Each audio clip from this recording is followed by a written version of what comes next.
तो दोस्तों के सताए हुए हैं। मेरे प्यारे भाइयों बहनों, आज जिस तरह से हमारे दोस्तों ने अपने संगठन के साथ, अपने समुदाय के साथ जिस तरह से गद्दारी करने का काम किया है, जिस तरह से अपने समाज को बिना देखे बिना समझे उनको दरकिनार करके और सरकार के डर के साए में सरकार के मोगैम्बो के सामने घुटना टेक दिया, तो उनके लिए तो मैं यही कह सकता हूँ। लेकिन परीक्षा से जब निकल कर ये साथी आए हैं तो आपको मैं बहुत बहुत बधाई देता हूँ कि आप सभी लोग अपने को आज सक्षम साबित कर दिए।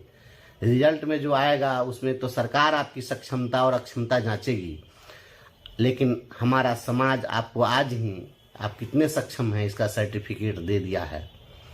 इसके बावजूद मैं कहता हूं कि आप जो परीक्षा दिए हैं, परीक्षा देकर जब आप लौटे हैं तो अब आपको सरकार की मंशा का पता चल गया होगा कि सरकार की मंशा क्या है।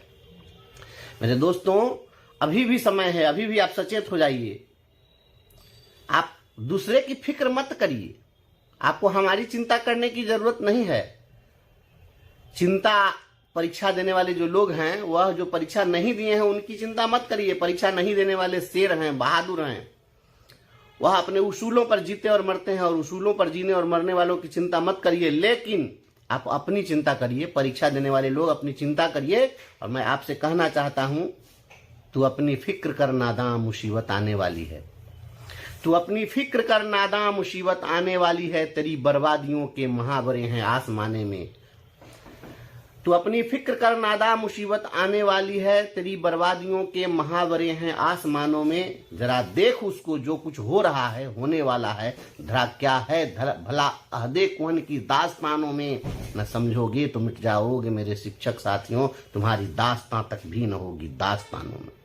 याद रखना दोस्तों, समाज के साथ गद्दारी करके और आप जो कर रहे हैं, आपकी दास्तान मिटाने की सरकार की चाल है। और इसको आप अगर नहीं समझ रहे हैं तो आपसे बड़ा बेवकूफ कोई नहीं हो सकता है। याद रखिएगा, जो आज अपने उसूलों पर खड़ा है वही कल भी आपके लिए उसूलों पर खड़ा रहेंगे, और उन्हीं के चलते आपकी नौकरी बचेगी। नहीं तो आपको कान पकड़ के और बाहर का रास्ता दिखाने की सरकार की साजिश है। आप परीक्षा देकर के जिस तरह से कायरता का परिचय आपने दिया है, समाज और कुल द्रोही होने का परिचय दिया है, मुबारक हो आपको। यह द्रोह मुबारक हो।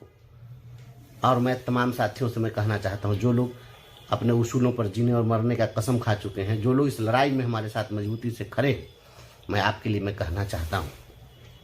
चूंकि आज बहुत सारे लोगों का फोन आया है कि आज आपका वीडियो नहीं आया कुछ, तो मैं कुछ ऐसी परिस्थिति में हूँ जहाँ थोड़ी सी दिक्कत हो रही है, लेकिन इसके बावजूद मुझे लगा कि नहीं, कुछ संदेश देना चाहिए। तो मैं आपको यह बताना चाहता हूँ, आप लड़ाई जीतेंगे। मैं बोल रहा हूँ, मेरे इस बात को आप लोग नोट कर लीजिए। आप लड़ाई जीतने जा रहे हैं, आप लड़ाई जीतेंगे।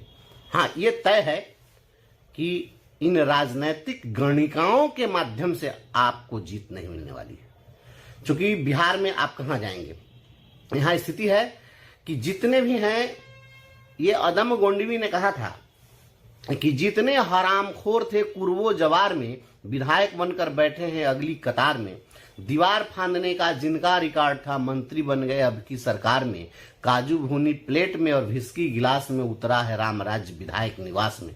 विधायक निवास में राम राज्य लाने वाले लोग आपकी लड़ाई नहीं लड़ेंगे। आप जब भी लड़े हैं, आप अपनी बदौलत लड़े हैं, और आपको अपनी लड़ाई की बदौलत ही सफलता मिलने वाली है। कैसे मिलेगी सफलता, मैं आपको बतलाता हूं। आपको सफलता मिलेगी, न्यायिक रास्ते से सफलता मिलेगी। ठीक है, हाईकोर्ट ने आपके केस को अभी सरकार से काउंटर मांग दिया है, उसमें सफलता नहीं मिली है, लेकिन हाईकोर्ट ही अंतिम अदालत नहीं है, वही शीर्ष अदालत नहीं है। इसलिए हाईकोर्ट ने यदि जल्दबाजी में कोई निर्णय नहीं दिया तो घबराने की जरूरत नहीं है। हम बैठे हुए नहीं हैं, कल का इंतजार करिए। कल दोपहर में हम आपको कुछ संदेश देंगे, और हम आपको यह बताना चाहते हैं, आप यह लड़ाई जीतने जा रहे हैं। कैसे जीतेंगे, तो हमारे बहुत सारे साथी जो परीक्षा देने के लिए जो आज गए हैं, उसमें से कुछ लोग ऐसे डरे हुए थे जिनको लग रहा था कि हम शायद परीक्षा में शामिल नहीं होंगे तो सरकार हमारी नौकरी समाप्त कर देगी। तो ऐसे सभी साथियों की चिंता का जो विषय था, मैं उसको दूर कर देना चाहता हूं। जो तकनीकी ज्ञान रखने वाले लोग हैं और कानूनी समझ रखने वाले हैं, मैं उन लोगों के लिए मैं बताना चाहता हूं। हमने भी बड़े बड़े लोगों से, बड़े बड़े कानून के जानकारों से राय ली है और उसमें जो बातें आई है वो मैं आप तक पहुंचा देता हूं। अभी जो नियमावली बनी है, ये विशिष्ट शिक्षक नियमावली, इस नियमावली की जब शुरुआत होगी आप उसको पढ़ेंगे, उसमें लिखा है भारतीय संविधान के अनुच्छेद 309 के परंतुक के तहत प्रदत्त शक्तियों का प्रयोग करते हुए बिहार सरकार यह नियमावली बनाती है। जरा गौर से इस बात को सुनिएगा। तो बिहार सरकार भारत के संविधान के धारा 309 के परंतुक के तहत आपकी नियमावली बनाई है।